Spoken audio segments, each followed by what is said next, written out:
यहाँ भगवान शिव और माता पार्वती से जुड़ी एक सुंदर और दिलचस्प कहानी है। शिव और पार्वती की कहानी। एक अनोखी परीक्षा। एक बार की बात है, भगवान शिव और माता पार्वती कैलाश पर्वत पर बैठे थे। पार्वती ने शिव से पूछा, प्रभु, क्या कोई ऐसा प्राणी है जो आपसे भी अधिक शक्तिशाली और महान हो? शिव ने मुस्कुराकर कहा, पार्वती, इस सृष्टि में कोई भी मुझसे अधिक शक्तिशाली नहीं, लेकिन मेरी शक्ति का आधार तुम हो। फिर भी मैं तुम्हें एक परीक्षा देना चाहता हूँ। यह सुनकर पार्वती आश्चर्यचकित हो गईं। शिव ने उन्हें पृथ्वी पर जाने को कहा और कहा, एक ऐसे व्यक्ति को ढूंढो जो सच्चा हो, निस्वार्थ हो और जिसे किसी भी भौतिक सुख की लालसा न हो। अगर तुम ऐसे व्यक्ति को ढूंढ लोगी तो तुम इस सृष्टि की सबसे शक्तिशाली देवी बनोगी। पार्वती पृथ्वी पर आईं और कई वर्षों तक घूमती रहीं।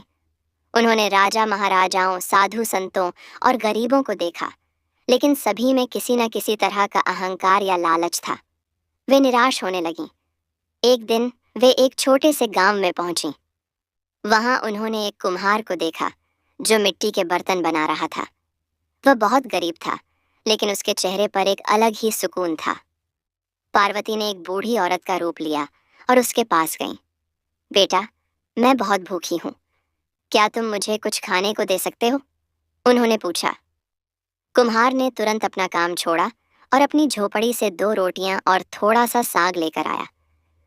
माँ, मेरे पास यही है, आप इसे खा लीजिए। पार्वती ने खाया और कुम्हार से पूछा, क्या तुम्हें कभी धनवान बनने की इच्छा नहीं होती? तुम इतनी मेहनत करते हो, फिर भी गरीब हो। कुम्हार ने मुस्कुराकर कहा, माँ, मुझे जितना मिलता है मैं उसी में खुश हूँ। मुझे रोटी मिलती है और मैं अपने परिवार को खिला पाता हूँ। लालच तो दुहक का कारण है। पार्वती ने उसे परखने का फैसला किया। उन्होंने कहा, मैं तुम्हें बहुत सारा सोना दे सकती हूँ, क्या तुम उसे लोगे? कुम्हार ने तुरंत मना कर दिया।